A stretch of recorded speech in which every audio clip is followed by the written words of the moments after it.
tonight, we actually, alhamdulillah, have a very nice treat for everybody. Tonight, we're going to be starting with a new presenter, Imam Khalid Shahid, who is the Imam Emeritus at Masjid al-Islam.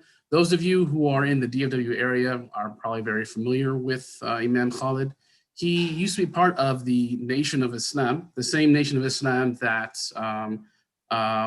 Malcolm X was a part of, the person who, of course, we're going over in his autobiography.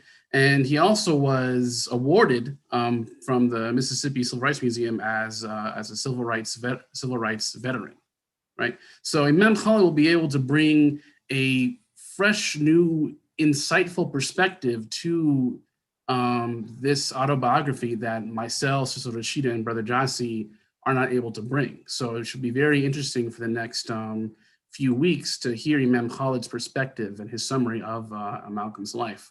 With that, inshallah ta'ala, I'll go ahead and send it up to Imam Khalid Shahid. Please go ahead and get started, Sheikh. Bismillahir Rahmanir Rahim. Alhamdulillah Rabbil Alameen wa salatu wa salam Sayyidina Muhammad wa alihi wa ashabihi ajma'in. So alhamdulillah, I'm very honored and very thrilled to be part of this wonderful effort to discuss one of the most popular books that ever existed in the world, one of the most widely read books. And this book is widely quoted by heads of state, individuals all over the world. So I'm very eager to have this discussion and to talk about this fascinating book that's still relevant today and it's still bringing people into the fold of Islam today, after all these years. So when I read chapter 11 we're going to talk about tonight, it took my mind back to some of the things I experienced when I was in the Nation of Islam. I was in the real Nation of Islam that Malcolm was part of, where Elijah Muhammad was still living. In fact, I've seen Elijah Muhammad. The new Nation of Islam that exists today is a little bit different. So when I read chapter 11 from the very beginning, it took my mind back to some things I experienced. Because at the very beginning of this chapter, Malcolm is attempting to write a letter. He says that it took him 26 attempts to write a legible letter. He's writing this letter to Elijah Muhammad. And it reminded me of the time I wrote my letter to Elijah Muhammad. Back then, in order to become an official member of the Nation of Islam, you had to get your X. And to get your X, you had to write a letter to Elijah Muhammad. I'm sure in this chapter, when Malcolm talks about writing a letter, he was writing for a different reason. But when I wrote my letter to Elijah Muhammad, I was writing to get my X, like many people did back in the day. And your letter had to be perfect. There couldn't be any grammatical errors, punctuation errors. It had to be perfect. Every I had to be crossed, every I dotted, every T had to be crossed. Every single letter had to be legible, had to be clear. If not, you would get the letter back and you wouldn't get your X until you wrote a letter that was very legible and very clear. So I immediately went back to those days that we had back in the Nation of Islam about writing a letter. So Malcolm said he took him 26 tries to write a letter that was legible to Elijah Muhammad. And then he got into a letter writing campaign. And even nowadays, a lot of inmates, they have a lot of time on hand to write letters. I've gotten a lot of letters from inmates. Here in the Broad Society, we don't do a lot of writing, but in those who are inmates in prison, they do a lot of writing, even still today they do. In fact, there's a group called Mouths to Freedom. They work out at Martin Luther King Center in South Dallas. One of the things they do, they have a team of volunteers there, and all they do is answer letters and respond to letters from inmates. I had a good friend that he used to do this before he passed. Go there every day or every other day, answer the letter and respond to letters. Inmates do a lot of writing.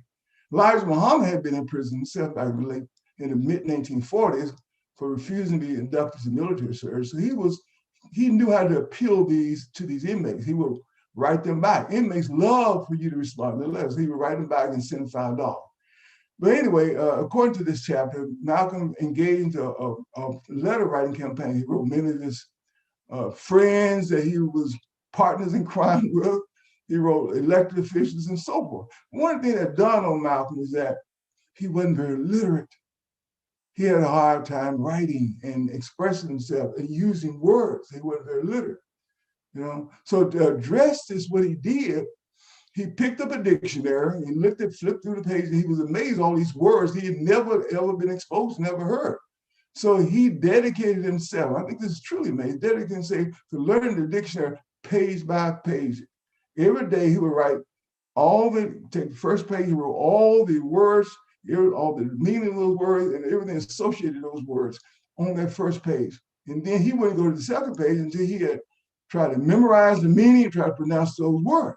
Then once he was confident doing that, he went to the second page. So he dedicated himself page by page to writing the whole encyclopedia. He consumed the whole encyclopedia. He said encyclopedia was like a mini, the dictionary, pardon me. He consumed the whole dictionary page by page, writing the words and the meaning of those words page by page of the dictionary. The whole dictionary, he learned the whole dictionary. He said the dictionary is like a mini encyclopedia, a lot of ideas. And he said that led him to reading. He became a voracious reader, an avid reader. He was engrossed with reading. He became addicted to books. He started reading many, many books. He read all day in the library, the prison library. He read when he got back to his prison cell. Also, he said even at night when all the other inmates were sleeping, when the lights were cut out, he found a way to read.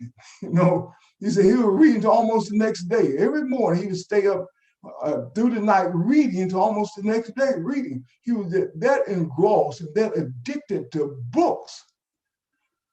He says later on after he got out of prison, he got a call from a lady in London. The lady asked him, what was his alma mater? What was his alma mater?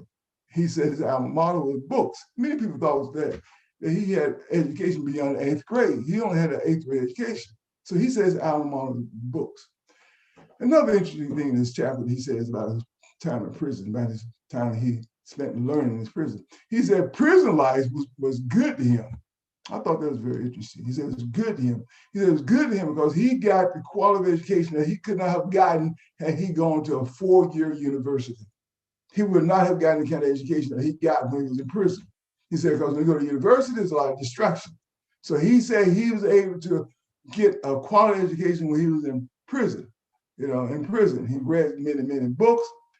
That's interesting because someone said a few years ago that if you choose a subject that you're interested in, you read 2 books a month pertaining to that subject, within 3 years, be one of the top experts of that particular subject. Malcolm read dozens of books a month. Can you imagine? He became like a walking encyclopedia. He's just that learned, from prison, from being in prison. He called a homespun learning education. But he became a very learned person. He soaked in knowledge, soaked in words. He learned the encyclopedia, memorized the encyclopedia, and soaked in words. It reminds me of what some of our early scholars, the early sheikhs and early predecessors of our religion, one of the things they used to say about learning. They said education was not what was on the pages of the books. He said knowledge wasn't on the pages, of the book. He said knowledge was in your hearts and your mind. So if you have knowledge, it's not on the pages of the book. Knowledge was in your hearts and your mind. If you don't have it in your hearts and mind, otherwise, if you didn't memorize it, you wouldn't consider knowledgeable. Our early predecessors, scholarly predecessors, they used to learn and memorize books. And when they taught in Holocaust, taught their students in circles, they didn't teach from a text. The text was within them. So they memorized them. They encouraged their students to memorize them. Their students read books 50, 60 times just to memorize those books. So Malcolm did that. So it reminds me of Malcolm. Malcolm became a walking encyclopedia. Then Malcolm in this book, in this chapter 11, it goes on talking about Elijah Muhammad, the Honorable Elijah Muhammad in the Nation of Islam. He says that he talked about some of the reasons that Elijah Muhammad teachings became so popular among Black people.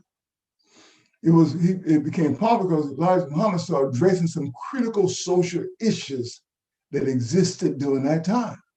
Started addressing and attacking aggressively, like no one else was doing during that time, aggressively attacking white supremacy during that time.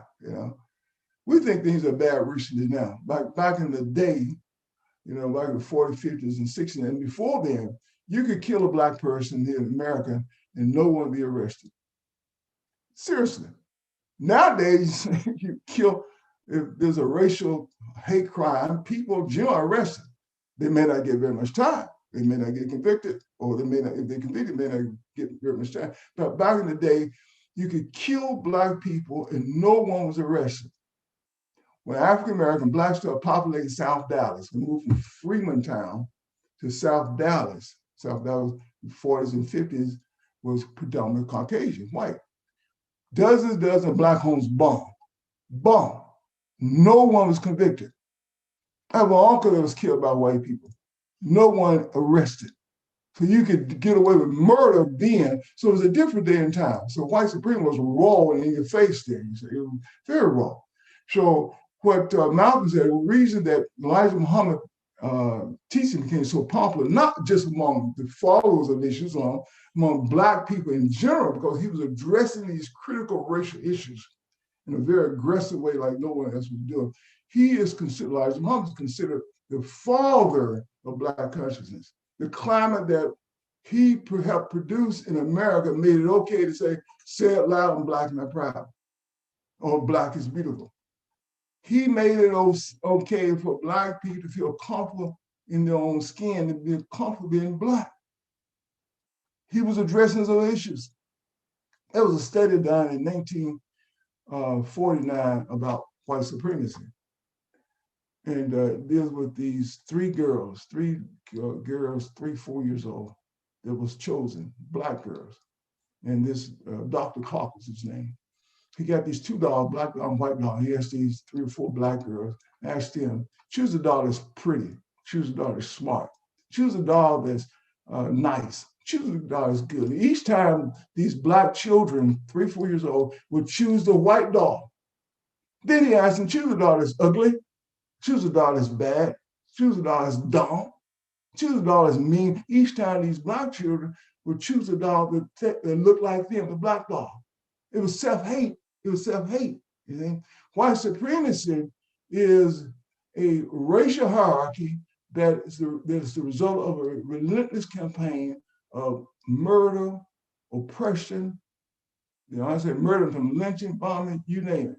Oppression, exploitation, and lies and concepts that has become subliminal in the minds of people, and even children. So we see this with these children. These children, everything is negative, they choose the doll look like them. You know, they were showing self-hate.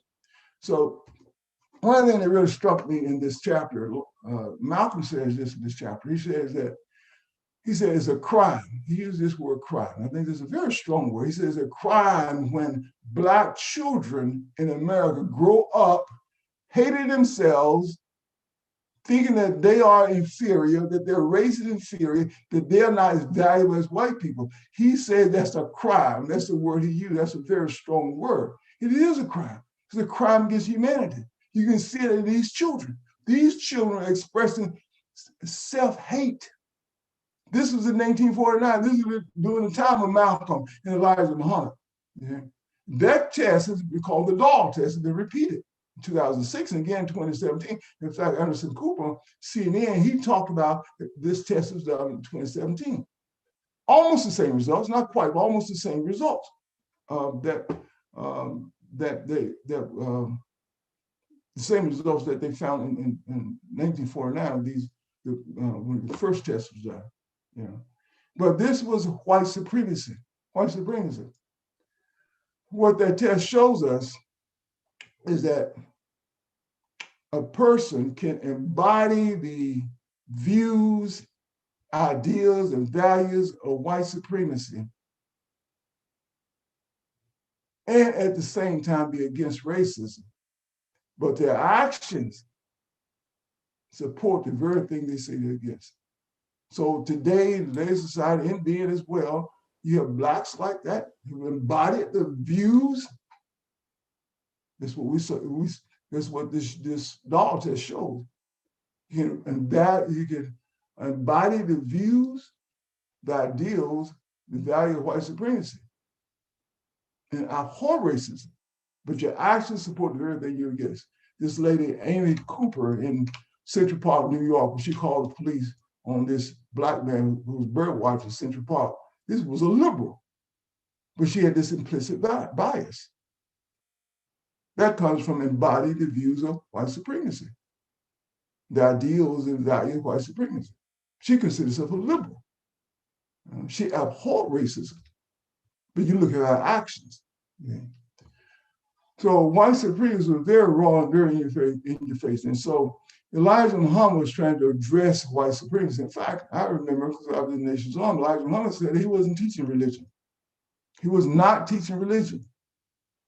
He wasn't teaching Islam. He made that clear. He said his mission and what he was doing was trying to save Black people from the fire of white dominance, the fire of white exploitation and murder, from self-hate. He said he was trying to save Black people from the fire, not teaching religion. He said the one that was to come after him, which was his son, Muhammad, was to teach the religion.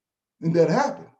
The one came after him, taught the religion, led many people like myself to an orthodox classical mainstream Islam, and Malcolm as well, and Muhammad Ali as well. Yeah.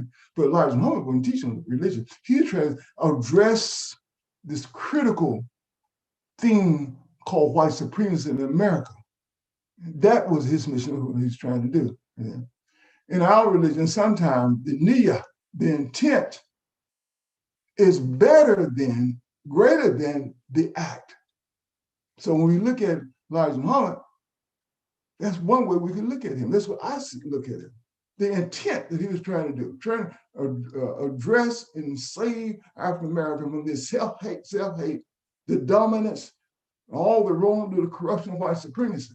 The intent, the niyyah, better a lot of times than the act. Yeah. So Malcolm, he goes on in chapter 11, he goes on talking about what he called his baptism. I think this is interesting. His baptism to being a public speaker. Yeah, he says that he got into debating. He became part of the debate team at this prison. He was exhilarated debating. It made him feel exhilarated. He said reading books made him feel exhilarated, and debating made him feel exhilarated. You know, he was a walking encyclopedia. So he was anxious to get out all this knowledge that he had. So he felt exhilarated standing on the debate stage. He had found his calling, which was debating.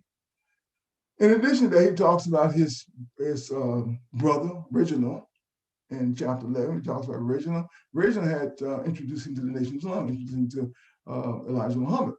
But Reginald had fallen out of grace with Elijah Muhammad and started saying some negative things about Elijah Muhammad. And this disturbed Malcolm greatly. You know, he was so enthralled at this point with Elijah Muhammad, the Nation of Islam. He just couldn't understand why his brother Reginald was saying these negative things about Elijah Muhammad, about the Nation of Islam. You know, found out that Reginald had been suspended in the Nation of Islam. You know, Malcolm said he wrote a letter to Elijah Muhammad defending his brother. He said that he prayed very hard one night. He went to bed, went to sleep one night after praying hard, asking Allah to help his brother Reginald, because they had a dream that night. He had a dream that this strange man was sitting right beside his bed. In this dream, he described his man. It was a man that wasn't white, wasn't black, but had jet black hair. Yeah. This is an image of Farad Muhammad. I mean, Farad Muhammad had a different name. W.D. Farad, W.F. Farad, Master Farad Muhammad. This is the man who made Elijah Muhammad the messenger in 1930, the mysterious silk peddler that appeared in Detroit, who chose Elijah Muhammad as his messenger. So he said he saw this man in his dream. Yeah. Oh, that's very interesting. Another point is brought out in this chapter in terms of his brother. He said his brother, when he was in Nation of Islam, when he still adhered to the Nation of Islam, he said that he would dress very neat, very sharp, and so forth. You know, but after he fell out of grace in the Nation of Islam, he was dressing sloppy. He just wasn't the same. It made me think about few guys that I knew back in the early 70s that had fell out of grace, had been suspended by the Nation of Islam, how they looked different. You know, in Nation of Islam, they were sharp, fast talking, fast walking, right on down to modern times, very sharp. And when they fell out of grace, got suspended by the Nation of Islam, they looked shabby, they looked Dole and Dole and so forth. I remember that, you know. So Elijah Muhammad said that, told Malcolm that this is chastisement of law on Reginald, you know. It turns out that Reginald had some mental issues going on, you know. He ended up in an institution where he had mental issues going on. But Malcolm, he realized Elijah Muhammad was right. Reginald had been accused of having a relationship with a lady in the Nation of Islam, and that wasn't tolerated by the Nation of Islam. What's interesting here is that Elijah Muhammad later on was accused of doing basically the same thing. You know? But the Nation of Islam was very strict. You could not have any questionable relationship with any woman that you was not married to or not a relative. You could not. The Nation of Islam was very, very strict. There was investigators that we had in the Nation of Islam watching everything you did. You know, very strict. You couldn't eat potato chips. Every week, every Saturday, you had to weigh yourself. You had to weigh a certain amount. You couldn't go over the set weight limit for your size. You know, every day you're supposed to eat bean soup and whole wheat bread once a day, one meal a day. I lost 50 pounds. My mother was worried about me. I lost so much weight. You know, but it was very strict. You know, very strict. You know, so. You know, while I was reading this, it took my mind back to how strict that was in the Nation of Islam. People don't realize how that Nation of Islam was very strict, very moral, very moral. He had to give up anything that was wrong, music, anything was wrong. Yeah. Elijah Muhammad was trying to save people from the fire. He said, not necessarily teach religion. You know? So I thought that was interesting. So he goes on in this chapter, he talks about how he was doing dawah, calling people to the teaching of the Nation of Islam. And he would approach some inmates, some Black inmates in prison and tell them that, hey, you know, a lot of the Africans brought over here were very educated, very, again, from very good backgrounds, from some of the great Islamic West African empires. And they were very, very literate, very smart, very educated people. These Black people he would approach with this, they just wouldn't believe it. They had been brainwashed. History had been whitewashed, so they wouldn't believe it. You know, he would tell them how evil white people, they called them devils. And a lot of people shunned that he would even use that, you know. But after reflecting on that, he said these Black people would accept that, you know. Then towards the end of this chapter, he talks about going to a Bible study class. He says in Bible study class, he said it was very intelligent white man who was the teacher there, this Bible study class. And he said he got up and addressed everybody in class, asked this white man a question, asked him, he said, well, you know, he started out saying all the original Hebrews were Black, the original Hebrews were Black. What color was Paul? What color was Jesus? These questions that he had, he said, brought a lot of attention on him. You know, a lot of attention on him. You know, because he's asking these questions. And it stung the whole class. What color was Paul? What color was Jesus? I think those are interesting questions, very relevant today because, you know, people want to take down the Confederate statues and so forth, you know, the Confederate statues represent white supremacy. Well, what about these images we have in religion? I was at the 16th Baptist Church in Birmingham, the same church where these 4 Black girls was murdered, bombed back in the 60s. I was there a few years ago. And I got a chance to talk to Pastor Church. They had a huge picture of a white so-called Jesus, Astaghfirullah, in this church. I was shocked to see that. This is just a few years ago. We're talking about 2018. There are churches today and people today, Black people today, and whites as well, with this picture of white. They say it's God or the Son of God. So if you're gonna dress white supremacy with a Confederate statue, what about these images? So I think among Christians, I think this is a question that's been discussed even nowadays. Another thing about these 2 questions that Malcolm asked, there's a lot of people who believe that Paul was a Hebrew. I've heard people say this in the Christian religion. Paul was not a Hebrew. Paul was born in Tulsa, 40 miles south of the city of Rome, Italy. He came to Palestine with the Roman army. Anyway, those are some points that I wanted to cover with you. I'm sure I left out a few things. We're going to have a discussion. We can talk about these things. But another interesting point before we get to our discussion, Malcolm's mind was broader than like Malcolm. Malcolm saw the plight of African Americans as something that the UN should be involved in. He wanted to take the case of Black people in America to the UN. I think this brought a lot of attention from CIA and FBI, a lot of attention on Malcolm from them, because he was thinking broader than Elijah Muhammad. So I want to conclude with that, and then we'll have a discussion, and I'm sure I left out a lot of good points. So we'll conclude with dua, then we'll go to our discussion. أعوذ بالله من الشيطان الرجيم بسم الله الرحمن الرحيم لا إله إلا الله وحده لا شريك له له الملك وله الحمد يحيي ويميت وهو على كل شيء قدير. آمين.